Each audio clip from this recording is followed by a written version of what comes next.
नमस्कार, मैं हूं आपके साथ मयंक और मेरे साथ हैं प्रभात जी। देखिए, जिस तरह से आज तेजस्वी यादव के नाम का ऐलान किया महागठबंधन ने सीएम फेस के लिए, उप मुख्यमंत्री के भी नाम का साहनी के रूप में ऐलान हो गया। उसके बाद लेकिन एक बड़ी चर्चा सोशल मीडिया में है कि आखिर ऐसा 24 से 48 घंटे के बीच ऐसा क्या हुआ, कांग्रेस और आरजेडी के बीच में बंद कमरे में आखिर क्या चर्चाएं हुई। देखिए, दो तस्वीरें सामने आई। कल अशोक गहलोत ने मुलाकात की तेजस्वी से और उसके बाद वो पीछे के रास्ते से बाहर निकल आए। आज जब प्रेस कॉन्फ्रेंस हो रही थी उसके पहले भी जो है वो बंद कमरे में तेजस्वी के साथ चर्चा हुई और मुकेश सहनी को बुलाया गया, उसमें वो चर्चा हुई, उसके बाद पीसी की गई। ऐसे में अब सवाल ये है कि क्या तेजस्वी को जो सीएम फेस का ऐलान हुआ उनके नाम का, इसके पीछे क्या कांग्रेस के साथ कोई बंद कमरे में डील हुई? आज कांग्रेस के नेताओं की बॉडी लैंग्वेज क्या थी? तेजस्वी ने बाद में जो बातें कही उसको उसके क्या मायने निकाले जाएं? चर्चा करते हैं। प्रभात जी हमारे साथ हैं। पहला सवाल प्रभात जी यही अगर हमसे उठाएं कि क्या आपको लगता है कि कांग्रेस के साथ किसी तरह की कोई डील या कोई इस तरह की, सिर्फ सीटों की ही बात नहीं, आगे लोकसभा चुनाव भी होंगे, क्या इसको लेकर आपको लगता है कुछ पीछे कुछ शर्तें रखी गई होंगी? मयंक, बिल्कुल बिना शर्त के कोई डील होती नहीं है। और कांग्रेस जिसको कि सबसे ज़्यादा ऐतराज़ तेजस्वी के नाम पे था, अगर उस पर सहमति जताई है कांग्रेस ने तो कोई इसका वजह मतलब होगी। है कि कोई तो वजह होगी।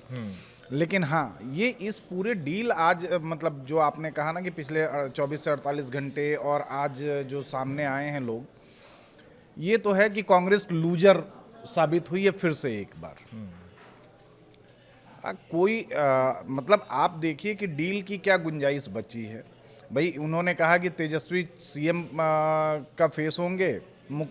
हालांकि अशोक गहलोत ने ही दिल पे पत्थर रख के, मैंने पहले भी आपसे कहा था कि दिल पे पत्थर रख के उन्होंने अनाउंस किया। उनकी बॉडी लैंग्वेज वो कंफर्ट लेवल नहीं दिख रहा था जिस समय वो अनाउंस कर रहे थे। तेजस्वी के बॉडी लैंग्वेज को अगर आप देखिए विजुअली, तो तेजस्वी काफ़ी कॉन्फिडेंट थे उस समय और तेजस्वी का अपर हैंड है। तेजस्वी ने मतलब इस पूरे महागठबंधन को अपने इर्द गिर्द जो सेंट्रल फिगर थे तेजस्वी, उसको बरकरार रखने में कामयाब हुए हैं। एक मिनट में रुकूं आपको। डील की जो बात है, कांग्रेस जितनी सीट चाह रही थी क्या मिल गई उसको? ये सीट माना जाए 60, कितनी सीट पे लड़ रही कांग्रेस? देखिए, कांग्रेस पहले तो 70 की की बात डिमांड हो थी रही कि थी। पिछली बार हमारी 70 सीटें थी, इस बार भी आप 70 दीजिए। 70 में कुछ अगर वो कम कर रही थी, कांग्रेस अपना सीट कम कर रही थी, तो कांग्रेस ने कुछ सेलेक्टिव सीट्स की बात की थी, जो मैंने आपसे पहले भी चर्चा की है कि उन सेलेक्टिव सीट्स पे हमें अपने कैंडिडेट चाहिए। वो नहीं मिला आपको। 61 सीटों पे आपने अपने उम्मीदवार उतारे हैं। अब जो बंद कमरे की बातचीत है, कांग्रेस ये चाह रही थी मयंक कि ठीक है, हमने अपना सब कुछ लुटा दिया आपकी शर्तों के आगे, आपके सामने, लेकिन एक सम्मानजनक अनाउंसमेंट हो जाए। हाँ। एक साझा ज्वाइंट उस पे हो कि भाई हम दोनों इस बात पे सहमत हैं। ये टर्म ना आए कि हम मतलब तेजस्वी को कांग्रेस इंडोर्स कर रही है, ऐसा कोई एक वो ना जाए, लेकिन तेजस्वी उस पर नहीं माने। ये एक अनाउंसमेंट के तौर पे तेजस्वी इसको लेके आए और यही आपने देखा भी होगा कि उस समय उनका बॉडी लैंग्वेज कितना कॉन्फिडेंट था। हालांकि अशोक गहलोत थोड़े असहज जरूर दिख रहे थे उस समय नाम अनाउंस करते समय। एक ये है कि एक सीएम फेस, दो डिप्टी सीएम में एक मुकेश सहनी के नाम का इन लोगों ने अनाउंसमेंट कर दिया है। दूसरे के लिए ये कहा उन्होंने कि ये नतीजे के बाद तय किया जाएगा। तो अब नतीजे के बाद तय किया जाएगा, इसमें कौन? तीन बड़े फैक्टर आपके पास हैं। फ्रैक्शन आप कह लीजिए, फैक्टर नहीं, फ्रैक्शन कह लीजिए। आरजेडी के अलावा आप मुकेश सहनी को 17 सीट दे रहे हैं, एक फ्रैक्शन वो है। सीपीआई एमएल को आपने 21 सीटें कहीं, वो एक फ्रैक्शन है। 60 से 65 सीटों के बीच कांग्रेस को आपने वादा किया, वो एक तीसरा फ्रैक्शन है। डिप्टी सीएम का पोस्ट 2 है। तो अब दूसरा डिप्टी सीएम क्या कांग्रेस से होगा या सीपीआई एमएल से होगा? ऐसा तो नहीं कि ये स्कोप छोड़ दिया गया है कि भाई अगर ऐसी स्थिति बन जाए कि कुछ सीटें किसी को तोड़ के लाना पड़े तो उसको एक डिप्टी सीएम ऑफर कर दिया जाए। बिल्कुल बिल्कुल ये पॉसिबल है, पॉसिबल है मयंक, बिल्कुल पॉसिबल है मयंक कि वो जो दूसरा डिप्टी सीएम का स्कोप आपने छोड़ा है ना, तो वो इसी चीज के लिए है कि भाई हमें जरूरत पड़े तो हम किसी और को प्रॉमिस करें और हम सरकार बना लें। लेकिन हालांकि मुझे नहीं लगता, हाँ, बंद कमरे के पीछे की डील, मतलब कांग्रेस ने एक बार फिर से बिहार में अपना सब कुछ आरजेडी के हाथों गंवा दिया है। इसमें मतलब कोई दो राय नहीं है कि इससे कांग्रेस को नुकसान ही होगा। कांग्रेस के कैडर्स में देखिए, कांग्रेस हालांकि अशोक गहलोत ने भी ये चीज़ कही कि यूथ हैं, युवा हैं तेजस्वी, और उनका भविष्य लंबा है और लंबी पारी खेलने वालों पे जनता भरोसा करती है।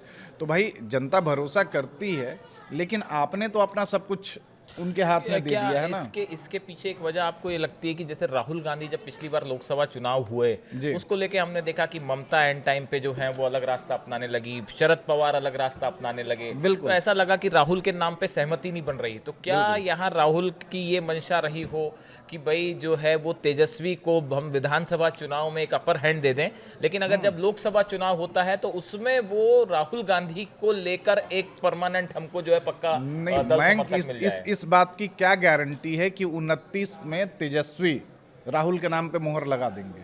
क्या यही डील का हिस्सा तो नहीं किया इस ये तरह की गारंटी कोई है? कोई नहीं, देखिए अभी तक हालांकि ऐसा दूर है ऐसा बहुत, ऐसा 29 कोई संकेत नहीं मिला है। 29 में अभी 4 साल बाकी हैं, टाइम। और 29 के ठीक अगले साल जो है वो 30 में बिहार विधानसभा का चुनाव फिर से होगा। अगर ये शर्त थी तो ये शर्त तो पिछले साल दिल्ली में भी रखी जा सकती है ना। लेकिन ऐसा कुछ नहीं है। ये पूरा का पूरा जो गेम हुआ है, जो पूरी डील हुई है, उसमें तेजस्वी अपने हर एक शर्त पे अडिग रहे हैं, और आखिरकार तेजस्वी के आगे कांग्रेस ने सरेंडर देखिए, किया। एक और जो इसमें नोटिसेबल बात है वो ये है कि जिस तरह से बीच में ये आ रहा था कि महागठबंधन एकदम टूट की कगार पे है, सहनी जो है वो अलग नाराज हैं, तेजस्वी की कांग्रेस से बात नहीं हो रही है, तेजस्वी दिल्ली आए, बैठक छोड़ के चले गए। उसके बाद कुछ घटनाक्रम रहा बीच का। एक तो लालू प्रसाद यादव को फोन किया राहुल गांधी ने, जैसा कि बताया जा रहा है, दिल्ली से फोन किया राहुल गांधी ने, तेजस्वी से बात हुई, लालू प्रसाद से बात हुई, उसके बाद सहनी को भी जो है वो राहुल गांधी ने दिल्ली से फोन किया। तो क्या हम एक ये मोटा मोटा तौर पे ये कह सकते हैं कि आज बिहार में जो गठबंधन कम से कम एक सीएम का फेस घोषित हो चुका है, और जो फिलहाल जो एक लाइन पे थोड़ा जो एकजुटता दिखाई दे रही है, क्या इसका क्रेडिट राहुल गांधी को जाएगा? देखिए, अब राहुल गांधी ने लालू को फोन किया, लालू ने उनको क्या समझाया ये तो सामने नहीं आया। दोनों जानते हैं कि वही दोनों जानते हैं। मुकेश सहनी राहुल से मिले, हालांकि मुकेश सहनी ने उस समय कहा था कि महागठबंधन थोड़ा सा बीमार है और दिल्ली में बड़े डॉक्टर उसका इलाज करेंगे, मैं इसलिए दिल्ली आया हूँ। तो भाई मुकेश सहनी और राहुल के बीच क्या बात हुई ये वही दोनों जानते हैं। लेकिन जो पहले तक, अब तक कई लोग ये सवाल उठाते रहे हैं कि भाई गठबंधन पहले भी तो था, पहले भी तो ऐसी चीज़ें हुई हैं, लेकिन आरजेडी अब न पहले वाली आरजेडी है, लालू के ज़माने वाली आरजेडी नहीं है, न कांग्रेस पहले के ज़माने वाली कांग्रेस है। दोनों जगह नेतृत्व परिवर्तन हुआ है, और दोनों जगह युवा हाथों में बागडोर है। इधर तेजस्वी और इधर राहुल के हाथ में। अब ये दो यूथ और दोनों अलग अलग टेंजेंट पे अगर चल रहे हो ना, तो गठबंधन में मुश्किलात आती हैं। और वही हिचकोले लेता गठबंधन यहाँ भी दिखा था। यहाँ पे देखिए, तेजस्वी को ये चाहिए था, कांग्रेस के लिए तो बिहार में अपने सर्वाइवल की लड़ाई है।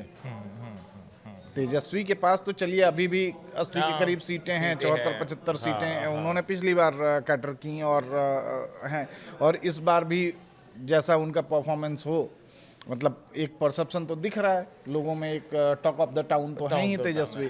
लेकिन कांग्रेस के लिए तो सर्वाइवल की लड़ाई है। कांग्रेस की भी बात की जाए तो बिहार में कांग्रेस अपना एक चेहरा नहीं खोज पा रही। अगर आप कहें बड़ा चेहरा जो तेजस्वी की टक्कर का हो, आप यूपी में देख लीजिए, यूपी में कोई ऐसा चेहरा है कांग्रेस के पास जो बिल्कुल नहीं है। योगी तो छोड़िए, दूसरे लाइन के जो बीजेपी के नेता उनको टक्कर दे, दूसरे तीसरी लाइन के नेताओं को टक्कर देने लायक भी कोई चेहरा उनके पास नहीं है। क्या वजह लगती है? देखिए, एक तो इसकी 2-3 वजह हैं मयंक। आप देखिए कि बिहार में कांग्रेस पिछले 35 सालों से सत्ता से बाहर है।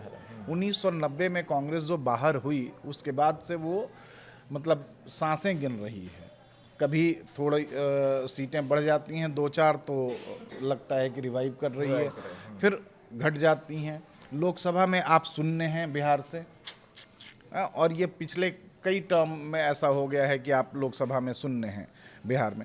दूसरा कि कैडर्स में वो उत्साह नहीं है। अब उत्साह उत्साह नहीं, कहाँ से आएगा? आप एक बात बताइए, आप लड़ रहे थे कि हमें 70 सीटें चाहिए, अपनी मनपसंद सीटें चाहिए। अब उत्साह कहाँ से आएगा जब आप खुद जाके सरेंडर कर दें, शरणागत हो जाएं? किस तेजस्वी के आगे आपने, जो तेजस्वी ने कहा आपने मान लिया?